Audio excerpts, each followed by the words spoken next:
Welcome back guys, Phil up here, and today we're looking at toes to bar. Let's do it.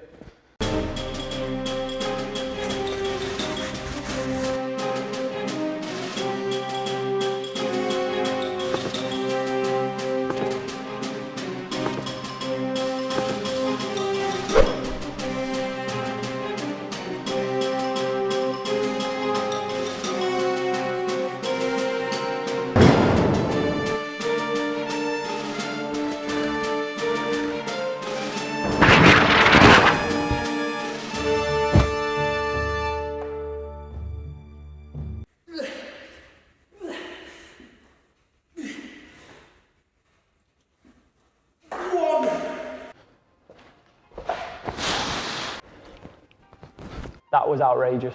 Let's get on with it. So what I want to do today is give you guys something to actually go away with after you've watched this video. So a lot of the times people will say, oh, you're not strong in the lats, or you're not strong in the core, or you might not have the flexibility, or a combination of those things. And that's great being able to identify that that's what's happening, but how are you going to go away and then improve on that? So let's start with a kip. An efficient kip is going to have carryover to your toes getting to the bar, okay? Being able to generate the amount of power that we need and be in the right positions to get the toes up to the bar. So what we want to be thinking when we jump on the bar is jumping on. Firstly, grip position. We want our hands on the bar, and then you want to wrap your thumb around your fingers. Rather than going thumbs over the bar, get used to having your thumb wrapping around your fingers, and that's going to give you a more secure grip when you're on the bar, and you're not going to have to worry about coming off because of grip.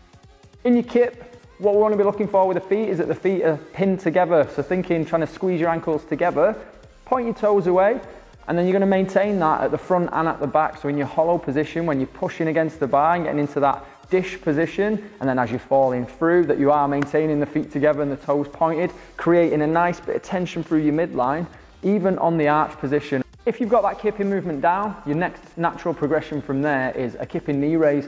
What we want to see here is that those positions again are being adhered to, the hollow and the arch. The feet are staying together at the back, especially in the arch position. This time as you come through from the arch, you push down against the bar. What we're going to do is lift our knees up, try and hold that position at the back, make sure we're pushing into the bar, the knees are up, squeezing tight for literally a second, and then we're going to fall back through, giving us time to get into the arch position again. So what we can work on this time is carrying on from that progression. So we've got the kip, we've got the kipping knee raise. Once we get competent with that, we can now start approaching the bar with our toes, so trying to get the toes to the bar.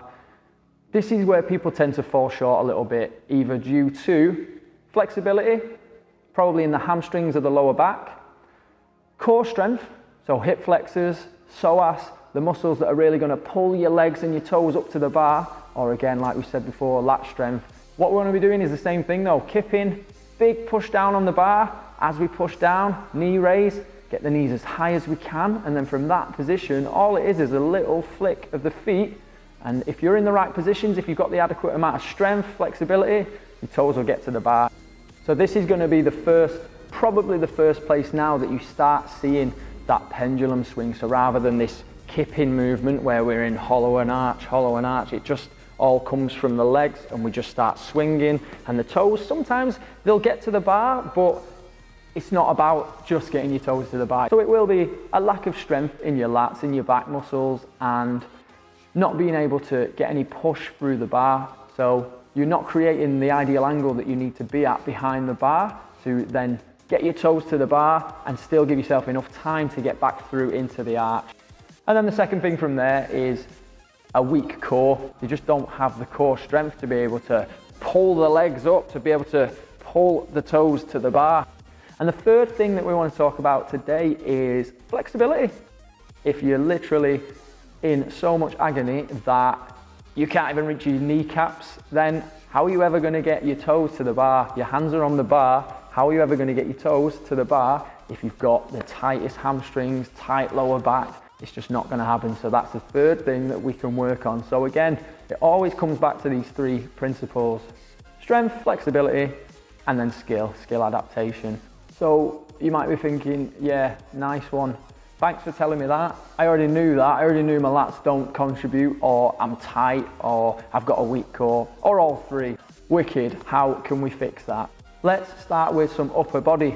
First thing we're going to work on is simply jumping on the bar, scap shrugs.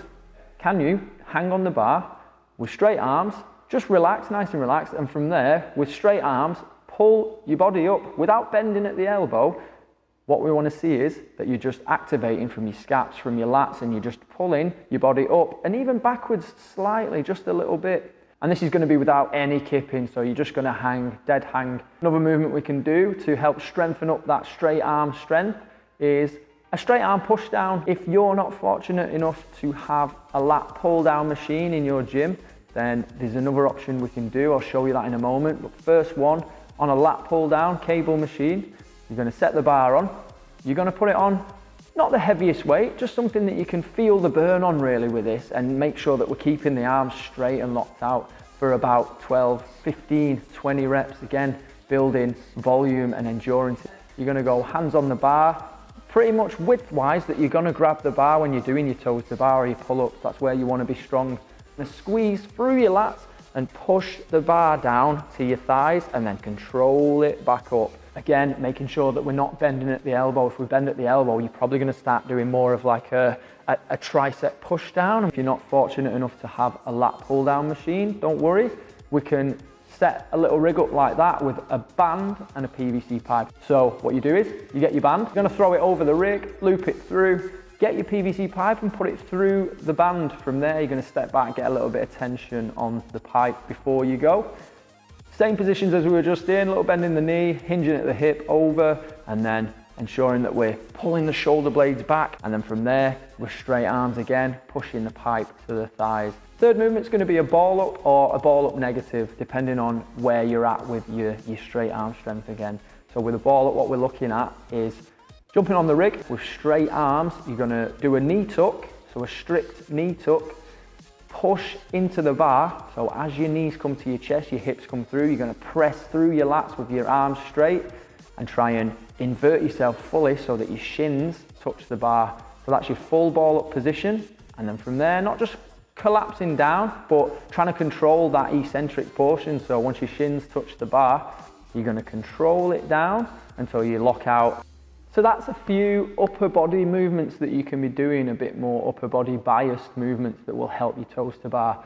So now if it's more about your core that's the issue, if you're getting a little bit of movement through your lats but you're still struggling to pull your toes to the bar, the first one is a pike leg lift. Now, difficulty wise, you might want to start with your hands further back or even behind your hips. From there, we're going to go toes pointed away and you're going to lift your feet up as high as you can get them and then control it down. Trying not to touch your heels on the floor on the way down. You're going to try and squeeze them up and then control it down just before you touch the floor and then go again. And you'll get an intense burn in your hip flexors and you'll feel it all through your quads. So make sure that you're squeezing your quads nice and tight to maintain that straight leg. So the further forward you can get your hands and compress your body and still be able to perform pike leg lifts, the better. And have a bit of fun with it as well. Pike leg lifts, you can do single leg pike leg lifts. You can do feet over a kettlebell. So set up a kettlebell, get into that same position and then bring your feet up and over the kettlebell. You can do single leg lifts over the kettlebell. You just need to have fun with it, as much fun as you can have doing an exercise like this. Another awesome little accessory piece is the V-up. So it's a little bit like mimicking that toes to bar, but you're taking a bit of gravity away. So you're lying on the floor. It's pretty much that toes to bar movement, taking away the involvement of the lats. So your final accessory piece for the core and getting in a little bit of straight arm strength as well is the hollow pullover. So we're going to set the band about hip height. You're going to put your pipe through the band, same as we did with the push down. This time what we're going to do though is we're going to lie on the floor and we're going to get into a hollow position.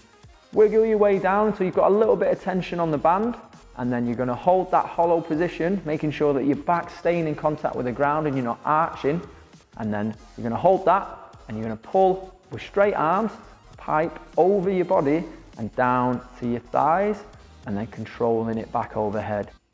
and then finishing off with accessory pieces for flexibility. Your first one is just going to be dead simple, okay? You're going to sit on the floor, you're going to reach forward as far as you can, tuck your chin, reach down as far as you can. It's a pretty straightforward hamstring stretch. If you do that every day, I guarantee it'll just get better and better and just help you compress your body, try and get your head as close to your legs as you can. So the second movement is the Jefferson curl. It's quite big in the gymnastics world, especially gymnastic bodies. Christopher Summer, he raves about the Jefferson curl, okay? It's like the worst deadlift you've ever done in your life. It looks pretty outrageous. People are gonna look at you when you're doing it and be like, mate, what are you doing? Don't listen to them. It's sound. It's an awesome movement. Start off light, really light bar. So in the video here, I've got a 7.5 kilo bar, and that's plenty for me. I'm just stood on the floor, but what you can do if you've got a bit more range in your hammies and flexibility, you can stand on a box so that you can get the bar past your toes. So you want to stand up tall at first, holding the bar, just like you would for a deadlift. So hands just outside the hips, feet together, and then what you want to do is tuck your chin, round your shoulders forwards, and try and push your back away. So trying to round out your spine as much as you can, and then vertebrae by vertebrae, just begin to bend all the way down. Each vertebrae is just going one by one all the way down, okay? It might be that you just do it body weight starting out. Once you've done that and you get confident, it might be a light kettlebell or an even lighter bar. Don't force it, don't go in with loads of weight. Maybe just 5 sets of 5 with an empty bar is plenty starting out. And that's pretty much it, guys. There's some great things to go away with there that you can be working on.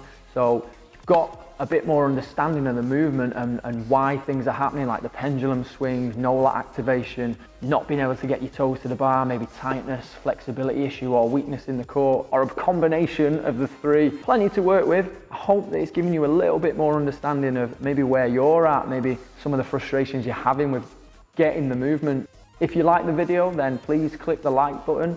You can leave a comment below. If there's something else you want me to cover, then throw that in the comments as well. And subscribe to stay up to date with all these videos. Cheers, guys, and I'll see you in the next one. Thank you.